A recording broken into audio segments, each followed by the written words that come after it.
Continuons, quelles sont les façons dont les, habitants, s'adaptent aux contraintes? Alors, vous avez relevé, le stockage important de nourriture, les maisons, et l'habitat, les bâtiments, officiels peints de couleurs différentes pour se repérer.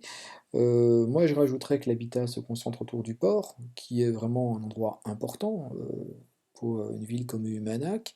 Autre lieu important, le réservoir d'hydrocarbures qui va permettre à la population, d'avoir accès à une ressource énergétique durant toute la longue période hivernale où Umanac se retrouve un peu plus coupé du monde.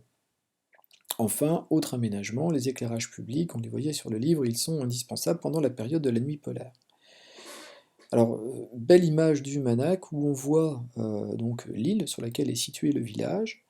Vous voyez les nombreuses maisons situées, on retrouve les réservoirs que je vous montrais sur la photographie précédente et le port qui est, le cœur de l'activité, principale, hein, qui est la pêche, à Uménac, qui est encore pris par les glaces à ce moment de l'année.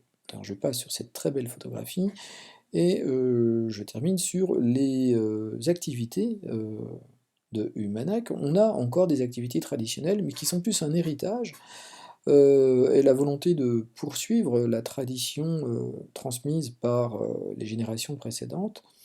Donc on pouvait relever la chasse aux phoques, la pêche au narval, les chiens de traîneau. Alors vous voyez ici un exemple de pêche au narval, c'est un cétacé, qui se distingue par, cette dent particulière, hein, que vous voyez sur la photographie. Les chiens de traîneau, donc tout cela fait un petit peu carte postale parce qu'aujourd'hui, en réalité, eh bien, le Groenland a changé et les habitants, ben, vivent, au XXIe siècle. Ils utilisent internet, les smartphones, ils vont, sur Facebook pour vendre leurs produits, pour chasser, eh bien, ils utilisent des motoneiges, pour ramener leur gibier, ils ont, des fusils, nous sommes bien dans une société, moderne du XXIe siècle. Alors les activités modernes qu'on pouvait relever, bah, c'était l'accueil des touristes, le fait que des étudiants, des jeunes partent pour étudier au Danemark, et enfin, un loisir très populaire, le football au Danemark.